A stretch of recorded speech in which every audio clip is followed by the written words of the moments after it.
Assalamualaikum warahmatullahi wabarakatuh. Waalaikumsalam warahmatullahi. Bismillahirrahmanirrahim. Apa kabar kawan-kawan ngobor semua? Semoga semua dalam keadaan baik, sehat dan selalu bahagia tentunya kapanpun dan dimanapun saatnya.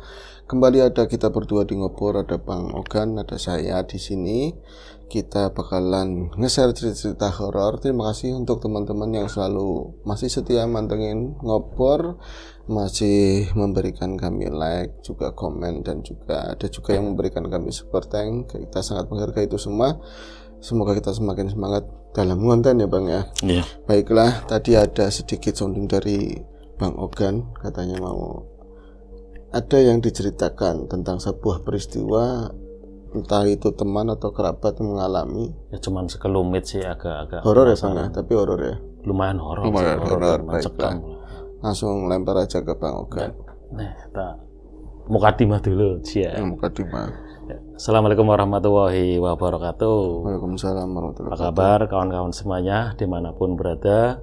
Semoga sehat selalu, masih dalam lindungan Allah Subhanahu wa Ta'ala. Amin. Ya, terima kasih nih sudah diberi kesempatan untuk menceritakan sesuatu. Ini kejadian yang baru-baru kemarin nih Mas Ayung. Oh belum lama Bang. Enggak, baru-baru kemarin ini belum ada 1 bulanan lah. Ya. Pas gini, aku kan nongkrong di sebuah kedai kopi Ya. di dekat-dekat sini lah. Dan pas lagi nongkrong, disitu datanglah temen. Kenapa? Pertanyaannya kenapa harus nongkrong gitu loh, nggak duduk-duduk atau sambil berdiri? Iya, nongkrong ini masih ini nongkrong sama duduk ini ada sedikit perbedaan ya mungkin betul, betul. Nongkrong sambil duduk-duduk gitu Mas Ayu. Kalau nongkrong kan biasanya konotasinya di WC apa di mana gitu. Oh gitu, itu nggak ndogrok gitu. Iya. Baiklah, terus ada apa-apa? Iya, itu pas lagi inilah lebih spesifik, lagi duduk-duduk sambil pesan minuman kesukaan lah, ada yang pesan kopi, ada yang pesan coklat anget gitu kan di situ. Nah, tiba-tiba datanglah ini teman, pas kebetulan kenal pas ke situ juga. Dia tuh berpakaian rapi kayak habis ini. Kondangan. Kayak habis ngaji. Oh, habis ngaji. Dia pakai baju koko, masih pakai peci kupluk gitu yang ini. Iya. Masih pakai sarung juga gitu kan di situ. Loh, kok tumben kamu kesini? Namanya, sebut saja namanya si Aji kan. Iya. Tumben Ji kamu ini, pas kebetulan banget kamu kesini. Iya tadi habis ada Tahlilan. acara tahlilan gitu kan. Dia itu kan usianya jauh, dia masih mahasiswa di suatu, mahasiswa. di suatu perguruan tinggi sini kan. Baru semester berapa anak, ya jauh lah usianya gitu kan. Iya, tapi kenal ya. Kenal. Iya Mas, habis tahlilan di situ, di katanya sih menurut dia kan di pacar saya itu. Oh apa sih, apa? Pacarnya meninggal? Enggak. Jadi tak tanya ini, loh tahlilan apa sih? Itu bapaknya baru 3 hari kemarin tuh meninggal gitu kan. Oh, bapaknya si cewek. Si ceweknya dia itu kan meninggal. Nah itu kan cerita. Akhirnya itu meninggalnya kenapa? Sakit apa gimana? Nggak tahu, itu kan akhirnya bercerita. Flashback kan.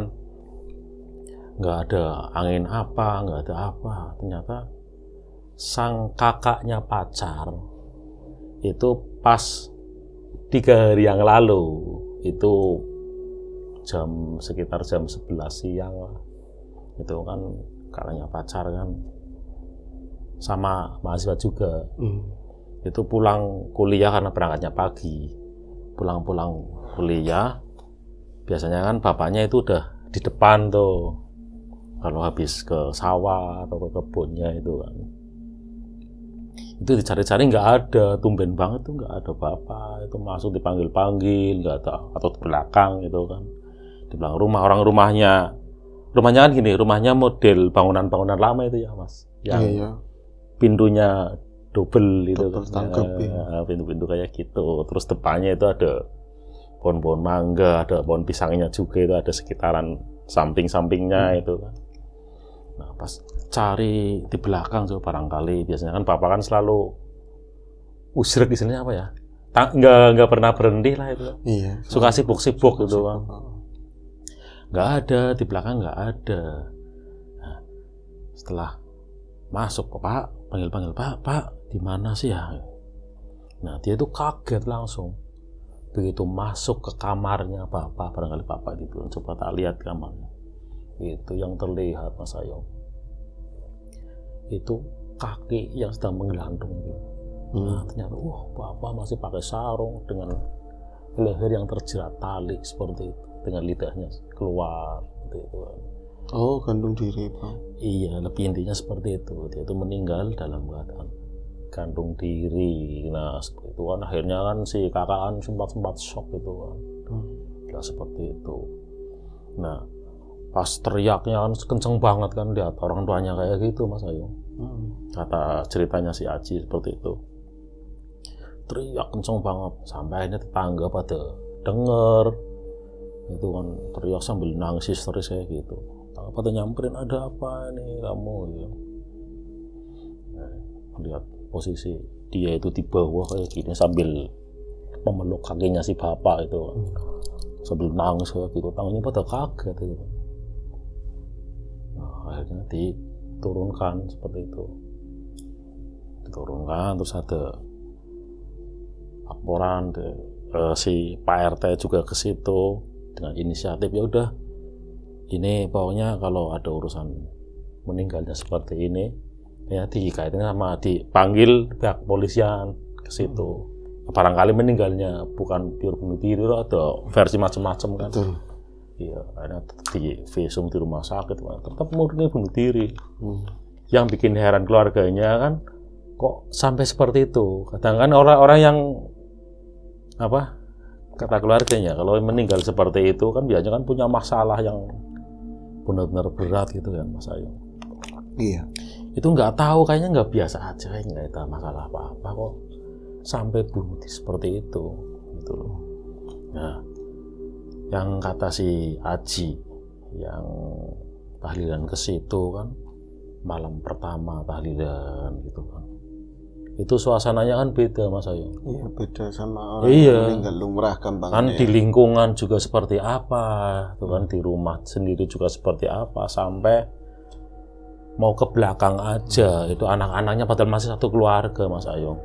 Itu takut, bukan main ya, kayak seperti apa sih, bukan masih keluarga, apalagi tetangga-tetangga dekatnya itu loh, yang biasanya rame, ada orang apa duduk-duduk di depan sambil ini kan, itu sepi, benar sepi mencekam kayak gitu. Nah, yang lebih shock lagi itu kan melihat kakaknya, kakaknya yang melihat itu langsung, kakaknya si perempuan itu kan, ceweknya si Aji itu kan pas aku ketemu si Aji, ya yang bingung itu kakaknya. Terus sampai sekarang pun dia itu kayak masih trauma. Iya, masih trauma, kayak orang linglung kayak gitu. Masih kadang kaget kayak gitu kalau ada orang masuk, kaget kayak gitu loh. Nah, terus pas hari keduanya kata si Aji gitu kan, dan dia kan boleh dikatakan apa ya istilahnya, atul gawe lah, calon menantu biasa. Udah ini apa-apa aku gitu kan. Dia itu bercerita pas di belakang itu kan, istilahnya apa, kalau ada orang ngaji kan setelahnya kan medangan gitu. Iya. Dia di belakang pandu-pandu bawain medang. Pas banget dia itu sendiri belakang itu, pas di dekatnya kamar mandi, dia itu kayak melihat sosok tingginya itu seperti bapak itu. Mirip segitu ya. Mirip, ya tingginya cuman berkelebat-lewat cuman setelah dilihat kayak gini nggak ada. Sampai kejadian pas terakhir dia itu ketemu itu kan, katanya dia itu habis memecahkan gelas itu satu nampan itu Mas. Iya, gara-gara itu takutan. Iya, gara-gara itu takutnya ini lebih takut lagi itu kan pas 3 harinya itu kan meninggal di belakang itu, pas lagi bawa penampan kayak gini, itu benar-benar di depan depan mata pas jaraknya deket banget itu bapak itu. Itu sampai Aji ya? Si Ajinya itu. Udah kaget kan. Sampai ini dijatuhin semua. Itu. Iya kayak gitu, kejadian kayak gitu itu mencekam banget dah. Seperti itu akhirnya Mas Ayung. Di suasana apa ya? Kayak rumah itu kayak sebentar belum ini apa ya, kayak bapak itu kayaknya masih di ada seputar di situ. iya lingkungan seperti itu Mas Ayung, ada seperti itu. Nah ini kan yang sering bertanya-tanya nih, aku ada sedikit ini kan mau tanya sama Mas Ayung, aku yang diceritain aja kadang gimana kan ya Mas Ayung. Iya. Itu kalau orang meninggalnya seperti itu Mas Ayung ya. Itu kan sempat di situ kan terjadi perdebatan kecil kan, temanku yang awalnya ngopi bareng, terus si Aji itu kan yang pas datang itu ada satu lagi katanya ini kan yang kesimpulan kan, itu yang meninggalnya seperti itu kan berarti kan nggak sempurna gitu kan, padahal sama-sama meninggal ya Mas Ayung ya, terus kan nggak sempurna apa masih di sekitar situ sampai menimbulkan apa suasana mencekam dan lain-lain seperti itu Mas Ayung. Apa iya memang itu nggak sempurna itu gimana? Yang Mas Ayung tahu lah. Ya ini sekedar pendapat dari yang saya pahamin begitu ya. Saya tahu, saya pahamin. Itu bebas kalau teman-teman ngobrol di luar sana punya pendapat yang lain, yang pasti kehidupan menurut saya sebuah anugerah. Ya kan, sebuah anugerah, kita harus menjalani itu semua. Adanya masalah, adanya ujian, jadi berganti. Ada perbedaan antara masalah yang ujian, teguran, hukuman, beda-beda semua itu penjelasannya panjang lebar. Tapi dalam kehidupan manusia tentu ada di mana titik kayak masa kejayaan pasti sekali. Ya kan, kejayaannya kerajaan ini, sosok ini, atau siapa itu kan pernah mengalami masa kejayaan di puncak kejayaannya kerajaan ini tahun sekian sampai sekian, terus ada keruntuhannya seperti itu. Begitu juga sebaliknya, manusia juga punya, walaupun kita bukan seorang raja ataupun seorang yang penting, tetap aja ada saat masa jaya, ada saat masa turun. Kadang-kadang kita selalu siap untuk jadi kaya, untuk jadi hebat, untuk jadi yang paling terendah juga. Tapi banyak yang nggak siap untuk jadi yang terendah. Dalam artian masalah jabatan ataupun ekonomi terutama begitu ya, dan itu mendistract orang-orang tersebut yang keimanannya tipis. Terkadang mereka itu menghalalkan segala cara untuk bisa bangkit lagi, sementara memang itu merupakan apa yang dia perbuat dulu itu hasilnya sekarang. Kalau enggak emang lagi diuji seperti itu mereka nggak bisa menganulir lah segala beban pikiran dan lain-lain dengan lari kepada yang positif, mendekatkan diri kepada Gusti Allah Ta'ala. Tapi jadi beban pikiran yang terlalu hingga berlarut-larut, bahkan yang lebih tragis lagi dipendam sendiri. Kalau enggak cerita sama orang yang salah, tambah jadi masalah tambah-nambah, itu jadi beban yang teramat sangat. Keimanannya dia nggak mampu untuk menjawab itu semua, ya larinya nggak lain, kalau nggak bunuh diri ya tadi ke jalan yang sesat. Misalnya untuk tadi masalah ekonomi, apa aja saya lakuin, mau saya bersekutu dengan siapa, yang penting saya bisa kayak kemarin dulu. Malu dan banyak kebutuhan yang harus dipenuhi. Kalau saya jadi orang miskin, saya jatuh seperti ini, nanti gimana seperti itu. Nah, salah satunya itu ada yang lari dengan menurut pikiran mereka, jika aku mengakhiri kehidupan, masalah selesai. Padahal mereka juga beragama, di agama manapun juga kan diterangkan, ya kan, dan kita meyakini itu ada kehidupan ini cuma sementara dan ada perjalanan kehidupan setelah ini kan, seperti itu. Tentu masalah itu nggak selesai.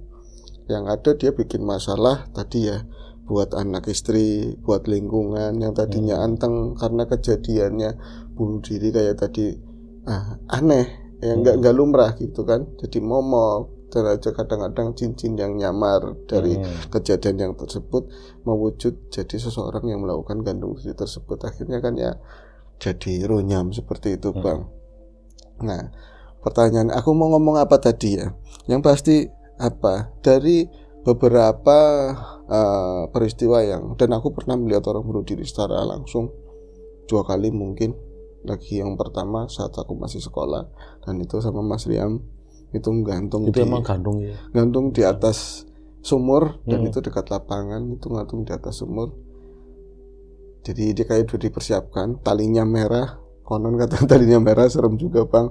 Itu posisinya melet, dan dia cuman pakai sarung begitu, telanjang baju, melet. Itu biasanya kan kalau kita habis olahraga, di pertengahan olahraga kaki kotor atau kita pengen membasuh muka, ada sumur tua, nanti ada bangunan bekas bangunan tua juga, nanti kita nyerek langsung di katrol itu, atau anak cewek jerit gitu kan, itu ada orang gantung diri. Nah itu yang lain juga ada cerita, bahkan Mas Dan juga pernah cerita ada di daerah wetan sana, dia bertemu sosok yang gitu, yang melakukan gantung diri. Dan walau alam, mereka yang melakukan tersebut di setiap hari yang sama, di jam yang sama, di waktu yang sama, dia merasakan sakitnya gantung diri tersebut. Walaupun itu udah rentangan waktunya sangat lama Bang.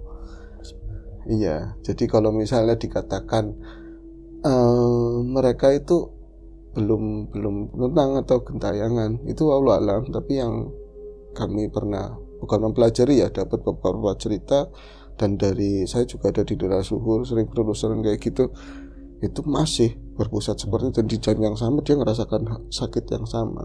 Jadi boro-boro masalahnya selesai Bang. Yang ada itu kalau misalnya ini jam 12 mati bunuh diri tok, terus nanti dia itu perkayangan gitu loh, perkayangan, maksudnya itu masih umperengan di mana tempat, entah apanya ya, itu mau jin korinya, mau dirinya dia sendiri, masih ada yang tertinggal lah seperti itu. Emang gini sih Mas Ayung ya, kalau dilihat dari wajah-wajah orang yang bunuh diri itu ya Mas Ayung. Kalau kan aku kan sering, dulu kan pernah kerja di media itu kan, pas berita itu masalah bunuh diri, gantung diri dan lain, itu wajah-wajah mereka itu nggak ada apa ya, wajah-wajah senang di akhir hayatnya. Rata-rata kalau dilihat dari mimik mereka itu kayak nyesel sebenarnya. Ya wong meninggal aja ya dikatakan mati atau meninggal, kita sakit atau memang udah ajal aja tetap mengalami sakit, rasa sakit yang luar biasa, apalagi yang dipersiapkan. Mereka itu kenapa kelojotan, kenapa sebenarnya dia juga rasa sakit, kalau bisa ini tempel lagi, Kalau bisa jangan mati dulu jangan lah. mati lah seperti itu. Nah logikanya seperti itu, makanya kan pernah ada temen juga seperti itu, dia itu ada di dalam kontrakan, di kontrakan itu pernah ada peristiwa gantung diri, dan itu merupakan jawaban kenapa saya sering dilihatin sosok ini. Dan katanya setelah dicari pernah ada perempuan yang gantung diri di situ. Itu tanpa disadari dia itu masuk ke ruangan tersebut karena nggak sengaja. Itu di jam yang sama pada saat dia gantung diri, itu nggak langsung nengok ke atas, tapi ngelihat ke wayangan di belakang, itu ada bayangan, itu ada kaki gantung di dekat apa namanya, meja kecil, bangku kecil. Ternyata pas dia ngeliat ke atas, bukan lagi udah meninggalnya Bang, tapi lagi bener-bener minta tolong, ini sakit banget, lepasin itu nggak bisa, gecor kakinya seperti itu, sampai lagi kesakitan banget, dan sangat miris sekali harus merasakan di jam yang sama seperti itu, rasa sakitnya, apanya, semuanya begitu loh. Gimana nggak nyesel? Nah pertanyaannya kan, nah sekarang itu kan banyak menjadikan momok dari dulu, bahkan ada yang dinamakan pulung gantung akhirnya. Apa itu? Pulung gantung itu gantung, orang gantung yang menimbulkan apa ya, menginspirasi orang jadi ikut gantung diri lagi. Betul. Ada dulu juga pernah ada satu lingkungan gantung diri sampai 3 orang, itu jeda itu 1-2 hari, kayak menginspirasi. Iya. Terus ada di daerah Watan sana juga yang namanya gelu. Kalau misalnya ada, ini mitos ya, entah mitos entah apa, tapi ada yang dipercaya di sana. Jadi kalau ada orang gantung diri, langsung di belakang, di bawah itu dicari ada gelunya apa enggak. Gelu itu paham? Iya, yang buat ganjalnya orang itu harus diambil, kalau enggak nanti ada peristiwa yang lain lah yang mirip-mirip seperti itu. Nah pertanyaan Pak Nugan kan tadi, apa iya orang yang seperti itu masih gentayangan atau apa begitu ya, kan? Katanya kan meninggalnya itu belum sempurna dan belum sampai ke sana. Terus katanya juga mendahului takdir apa Iya, yang Karena jelas perbuatan kayak gitu sangat dikutuk. Sangat belum dikutuk. saatnya meninggal. Iya. Allah. Wong orang ya ujiannya kan macam-macam. Ada yang kita melihat misalnya orang lain padahal kelihatannya di dalam sisi kita itu cuman kayak gitu. Tapi buat orang yang melakukan, yang mengalami itu berat banget karena belum pernah mengalami ujian yang seberat kita. Kan seperti itu. Tapi bagi setiap orang yang mengalami ujiannya mereka merasa berat banget. Makanya gunanya kawan, teman itu kan berbagi untuk saling menguatkan. Tapi banyak kan orang-orang yang melakukan seperti itu. Mereka itu udah ya buru-buru berbagi, dipendam sendiri. Ya kan, saking kejusnya pol akhirnya kan saya mau begini aja, diharapkan setelah itu selesai.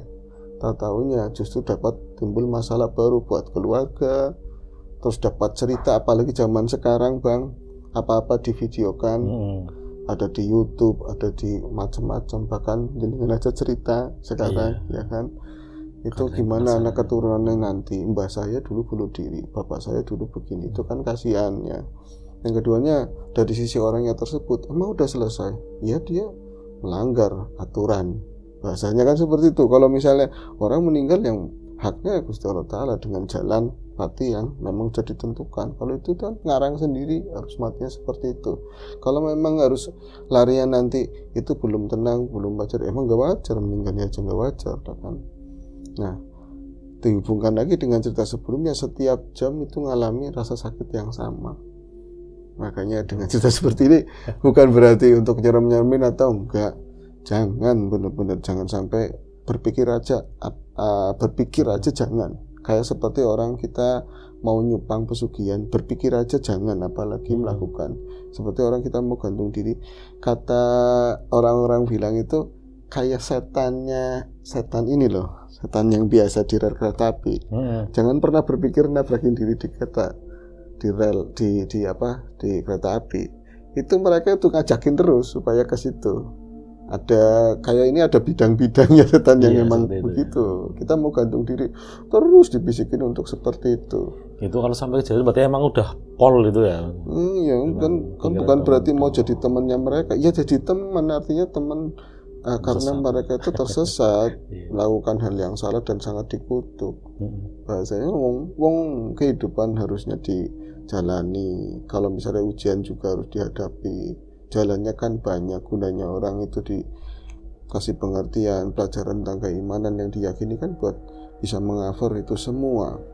Nah, yang lain lagi, pertanyaan gini Mas, kalau memang lah saya punya keluarga yang bunuh diri, entah saudara saya, laki-laki atau perempuan atau orang tua saya, primen Mas urusannya primen. Kalau memang urusannya gimana, kalau memang mereka itu sudah terlanjur seperti itu, saya sebagai anak, saya sebagai saudara itu seperti apa? Ya, yang gak terputus ya kan doa. Kita wajib mendoakan yang baik-baik. Nah, amalia dulu di masa lalu, semuanya tetap aja bisa membantu. Itu kan kalau misalnya gantung diri nggak bakalan diterima di alam manapun itu ngambang, nggak bakalan bisa diterima sampai kapanpun. Kalau jawaban saya pribadi nih, kata siapa? Kayak gitu, kata siapa? Kata Ustaz ini, kata ya udah terserah kata mereka. Kalau kata saya, masalah itu hak Allah. Iya, Allah itu maha pengasih, maha penyayang, nggak ada yang nggak bisa buatnya. Kata, nah jalannya apa? Dia kan punya keturunan, ya kan? Punya keturunan, punya anak misalnya. Nah, ada bahasa yang bicara begini. Termasuk doa-doa yang nyampe ke orang tua adalah kan doa anak yang soleh. Ya anaknya pada soleh apa enggak? Saudaranya soleh apa enggak? Ada yang namanya soleh apa enggak? Ada yang namanya soleh apa enggak? Ya kan? Ada yang misalnya seorang perempuan meninggal mengakhiri hidup karena baby blues. Ya kan? Ada yang seperti itu. Jadi anaknya masih hidup, laki-laki. Ya dididik yang benar. Gitu ya kan? Ada pendidikan keimanan yang benar dan yang lain-lain. Akhirnya dia doain ibunya, terus doain ibunya. Masa iya sih dengan maha pengasihnya Allah Ta'ala nggak bisa menyelamatkan ibunya? Saya menyaksikan sendiri dengan mata kepala sendiri, saya sadar dan ada yang seperti itu. Waktu itu mungkin ini percaya atau enggak ya teman-teman, saya diberi kewenangan untuk bisa melihat kejadian itu. Artinya orang yang pernah gantung diri, bukan bunuh diri dengan minum racun. Hari itu si saudara itu nangis pilu, dan selama bertahun-tahun dia itu selalu dihantui. Setiap dia tidur selalu bertemu dengan seseorang yang melakukan bunuh diri tersebut. Dalam keadaan sedih, dalam keadaan payah, minta tolong, sampai yang dimimpiin itu kurus, yang saudaranya itu. Dan ketemu sama sahabat saya juga, menangis jadi-jadinya, tolong ada solusi enggak untuk masalah ini? Ada. Kebaikannya kamu sebagai saudara untuk welas asihnya kamu ke saudara aja itu bisa menyentuh, tetap aja itu terhitung. Belum lagi dia punya keturunan kan, iya, dididik yang baik, diajarin yang baik, jangan diungkit masalah ibunya pernah begini-begini. Dia jadi anak soleh, doa anak yang soleh tetap aja nyampe seorang tua. Apalagi dia besok masuk ke surga Allah. Nah, doanya orang di surga nggak ada yang dikabulkan, nggak ada yang nggak dikabulkan, pasti dikabulkan. Itu kalau yang udah nyampe sana. Di dunia pun masih bisa tetap. Ketulusannya sejauh mana hanya Allah yang tahu. Akhirnya waktu itu ketika lagi cerita kayak gitu, sosok itu yang melakukan bunuh diri itu ada di depan kami. Ada lagi diceritain di depan kami, nangis, lagi posisinya nangis, dan dia itu tertanyain, berarti kamu itu sering ini ya datang pulang ke rumah? Iya, di awal-awal ketika dia gandung itu siapa itu sebenarnya sosok perempuan. Enggak, sebenarnya sosok itu siapa itu Ji? Masih wadah galusnya. Iya, tadi masih belum tenang. Kenapa seperti itu, sering datang ke rumah gitu. Jadi dia tuh kasihan ngelihat anaknya yang nangis malam hari. Jadi pengen minum susu, sementara yang ngejagain tidur. Jadi nggak tahu. Jadi saya itu pengen gendong tapi nggak bisa. Saya gendong, itu kan ngelos dulu, beda dimensi. Jadi kadang-kadang orang yang pas ngeliat ya kelihatannya dia marahin, datang ke situ lah seperti itu. Akhirnya dia minta tolong juga. Ya, saya nggak mau nyebut orang, makom seseorang yang dekat sama Gusti Allah Ta'ala, tetap aja doanya tetap bisa diterima. Itu diangkat bang, dibebasin bisa. Muka-muka saya boleh cerita seperti ini ya, bisa dibebasin. Dan si saudara itu diberi keluasan untuk bisa melihat gimana perjalanan itu.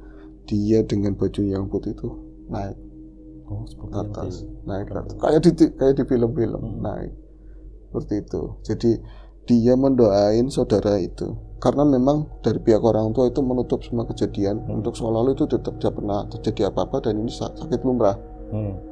Ini sakit lumrah terus meninggal begitu ya. Tapi dari keluarga yang dekat itu paham ini ada kejadian seperti itu. Nah, si saudara yang dekat sama saudaranya ini yang meninggal selalu mikirin, selalu mendoakan, selalu sedih, bahkan dia nyampe kurus mikirin ini terus. Tapi sayang, dia mau berbuat banyak untuk anaknya, dia juga udah punya keluarga dan jauh kotanya kan. Akhirnya selalu terhubung dalam mimpi itu seperti itu. Dia diberi keluasan untuk bisa melihat ini naik atas, dan setelah hari itu nggak pernah ada mimpinya lagi, nggak pernah datang di mimpinya si perempuan tersebut. Dan juga di rumah sana tempat kejadian dia pernah mengakhiri hidup nggak pernah muncul lagi. Jadi saya juga melihat waktu itu iya ada pemahaman baru, nggak ada yang mungkin buat Gusti Allah Ta'ala. Dan ketulusan kita sebagai yang ditinggalkan, entah itu keluarga, kerabat, terutama anak atau orang tuanya sendiri, jangan putus asa. Kalau memang itu harus terjadi, itu juga namanya jalan pati, jalan kematian, meskipun itu melanggar kodrat ya. Tapi tetap pengampunannya Gusti Allah itu luas. Kita jangan mudah dikotak-kotakan sama kitab, sama ini, sama sesuatu yang memang udah bakal begitu. Kan ada penjelasan di balik penjelasan itu masih banyak yang harus dibedah. Nah, seperti itu. Jadi, tapi juga ini juga jangan menginspirasi ya mati bunuh diri yang gampang. Sakitnya luar biasa. Seperti itu bang. Itu saja. Iya, berarti kan ini Mas Ayung, berarti kan yang kakaknya si pacarnya temanku itu kan, berarti kan memang kemungkinan traumatik itu kan memang hari-harinya dia itu melihat sosok papa dalam bayangannya seperti itu yang bisa jadi, tapi kan akhirnya kan dia itu selalu lagi-lagi dia itu selalu kalau duduk itu kan kayak gini kaget, terus tahu-tahu tiba-tiba bilang, bapak kayak gitu. Ya kan, memang keadaan mental satu orang dengan orang lain kan tentu berbeda. Ada yang mentalnya kuat, ada yang imannya kuat, ada yang lemah, ada juga yang seperti itu. Bisa jadi dia bukan dilihatin sosok bapaknya yang udah meninggal, tapi psikotraumatik pada saat kejadian itu. Karena meninggal nggak sewajarnya, kemarin masih bersama dan nggak ada masalah apapun, tahu-tahu gantung diri tiba-tiba terus seperti itu keadaannya. Dan kalau gantung diri biasanya disertai lidah menjulur, ada air mani keluar sama feses juga keluar. Tapi kalau tanda-tanda itu nggak ada, ya biasanya kan sanksi kan. Seperti itu. Tapi nggak ada yang nggak mungkin lah untuk kita tetap, mungkin kalau memang ada kerabat atau saudara atau siapapun itu, terus memang dia harus mengalami kejadian seperti itu, memang itu dilaknat, tapi pangapurane Gusti tetap luas. Itu pendapat saya. Rahman dan Maha Rahim. Iya, saya tetap aja ditemu. Bukan berarti prakayangan yang enggak diterima ini dan itu. Boleh yang meyakini pendapat tersebut, ya karena nggak ditolong itu siapa-siapa. Gampangan seperti itu. Ada juga diomongin orang terus, dihujat terus. Iya, dan selama masih ingat dan berita itu masih ada, emang ya, gimana masih gitu ya. Beban buat mereka. Nah, itu aja wis. Itu aja. Berarti emang butuh peran penting dari keluarganya ya, terutama anak-anaknya itu kan ya, selalu mendoakan yang terbaik lah, seperti itu ya. Iya, kadang kesalahan dia pada saat itu memang kesalahan dosa yang sangat besar. Dia mengakhiri hidup dengan jalannya dia sendiri lah, seperti itu. Tapi di rentang kehidupan yang lalu, apakah dia pernah melakukan kebaikan yang luar biasa besar juga buat orang lain?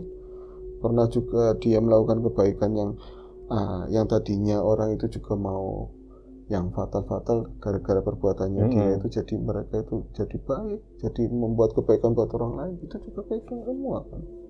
Nggak bisa mendeskripsikan orang itu seperti kita sekarang melihat orang lain penjahat ini orang kayak gitu kok ditemenin, mendingan mantan penjahat daripada mantan ustadz kan. Seperti itu. Iya, betul. Itu pendapat saya. Kalau ada teman-teman yang lain mau berpendapat seperti apa ya, lebih mencerahkan. Dengan memang ya salah satunya itu tadi, memang peran serta orang-orang sekitar lah. Yang jelek kan begini, wong dia mamanya misalnya bunuh diri, baby blues misalnya ya, bunuh diri, anaknya dikasih makan bukan dari rezeki yang benar, lingkungannya nggak benar, terus pendidikannya juga nggak benar, jadi ini bocah belakang harus nulungi siapa. Nah itu yang miris ya. Itu ya, saya disayangkan. Itu aja wis Bang. Ya itu saja, sedikit ada apa ya, sekitar berbagi wawasan ya Mas. Iya, pendapat ini juga. Iya, pendapat orang kan masing-masing lah, tapi ini sedikit ada mencerahkan. Ya itu saja obrolan edisi Ngobor kali ini. Sampai jumpa di Ngobor berikutnya. Seperti biasa nih, mungkin sama saya atau sama Mas Riam Biru lah. Itu saja dari kami, dan kami akhiri. Wassalamualaikum warahmatullahi wabarakatuh.